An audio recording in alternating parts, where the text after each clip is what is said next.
Depuis quelques jours, le Congo belge est à l'honneur. Vous vous en souvenez peut-être, le 1er juillet, c'était la journée nationale du Congo belge. Vous en souvenez certainement, surtout nos amis sportifs. Les athlètes noirs sont venus disputer leur match d'athlétisme ici au Ezel.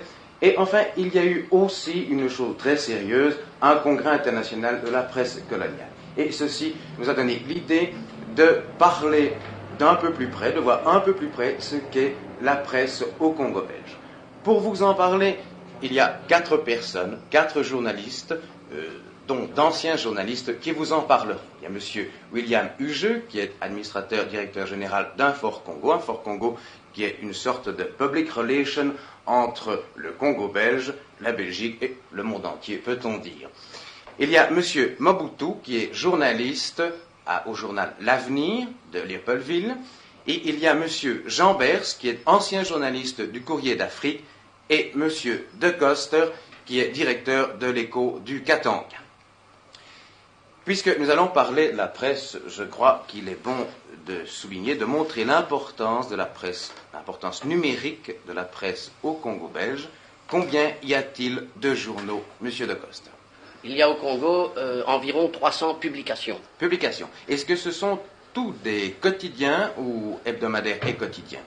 Non, justement, là, il faut bien faire la distinction.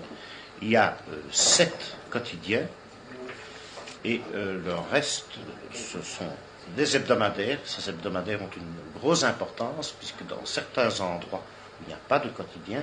L'hebdomadaire tient lieu de journal, d'information, d'opinion. C'est ça. Monsieur Mobutu, vous appartenez au journal L'Avenir. C'est aussi un quotidien. C'est un quotidien. Mais il ne s'agit pas d'un journal autochtone. Non, c'est un journal mixte. Un journal mixte, c'est-à-dire avec européens et autochtones. Et donc en langue française. En langue française. Bien. Existe-t-il des quotidiens en langue autochtone? Non, pas encore. Et pour quel motif?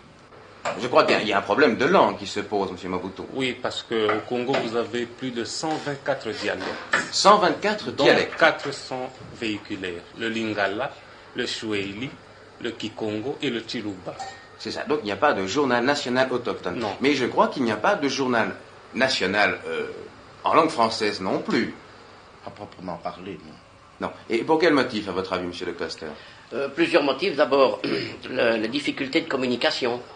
De sorte que les journaux ont en réalité une importance, une diffusion régionale. Donc, on peut résumer déjà, on peut déjà dire que la presse au Congo belge revêt un aspect plutôt régional. C'est cela, Absolument. vous êtes d'accord avec cette première notion, disons, de la presse au Congo belge. Comment se compose un journal? Quelle est la matière des journaux? Sont-ils sensiblement différents de nos quotidiens et de nos hebdomadaires? La différence est que les journaux du Congo s'occupent des problèmes régionaux et les journaux belges, à mon avis, s'occupent des problèmes internationaux et en même temps belges. Bon, ça c'est votre avis. C'est votre avis aussi, M. De Coster, M. Jean. Mais je pense qu'on trouve dans les journaux du Congo à peu près les mêmes rubriques générales que dans les autres journaux. Ils font une large place aux informations internationales, qu'ils commentent évidemment beaucoup moins largement, peut-être, que la presse métropolitaine, mais vous trouvez toutes les informations au jour le jour, très rapidement même. Alors, il y a toutes les rubriques habituelles, n'est-ce pas, les pages de la femme, les rubriques sportives, le cinéma, enfin, tout ce que vous pouvez imaginer. Et alors, au point de vue commentaire, au point de vue polémique, si je peux dire, elle se limite aux faits, aux événements locaux. Locaux dans le sens Congo quand même, n'est-ce pas, pas uniquement d'une région, mais de tout le Congo. Non, mais enfin, c'est des problèmes du Congo. C'est le problème du Congo belge qui, dans l'ensemble, est évoqué, enfin, en gros, en tout cas, est évoqué très largement, et non pas des problèmes internationaux. Et est-ce que les problèmes belges sont évoqués également? Je ferai quand même une restriction, oui, si oui, vous me permettez. Oui, je vous en prie. Les problèmes internationaux n'ont peut-être pas une très grande attraction pour le public. Néanmoins, on s'y intéresse dans la mesure où ils peuvent avoir une incidence indirecte avec l'Afrique. Donc c'est toujours l'optique Congo-belge. Qui est au fond tout à fait normal. Ah oui, mais bien sûr, bien sûr. Page sportive aussi, j'imagine, qui est une page très importante comme chez nous. Je présume que là, il n'y a guère de différence. Est-ce que les lecteurs autochtones s'intéressent beaucoup au sport? Oui, ça l'intéresse plus. Mais beaucoup. Beaucoup. Tous les lundis, n'est-ce pas, ils s'acharnent, n'est-ce pas, sur les journaux, ils achètent beaucoup de journaux le lundi, n'est-ce pas, et puis les journaux, depuis des années, depuis 3-4 ans, n'est-ce pas, ont augmenté leur tirage chaque lundi, enfin. C'est ça. Donc chaque lundi à la page lundi, complète. oui. Et là, plus qu'une page, ce sont de vrais suppléments que l'on fait. C'est ça. Monsieur Maboutou, quel est le sport Non, le Courrier d'Afrique fait un supplément de 8 pages, tous les lundis, et qui part comme des petits pages. C'est ça. Monsieur Maboutou, quel est le sport favori des autochtones? Le football. Le football, c'est le sport national. Oui, et le cyclisme, n'est-ce pas? Commence.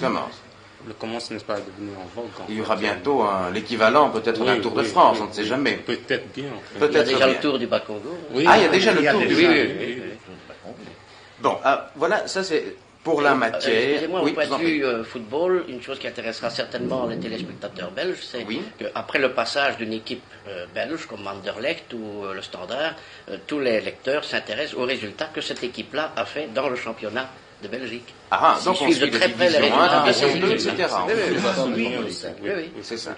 Le journal est-il plus polémique qu'en Belgique ou est-il plus informatif, éducatif?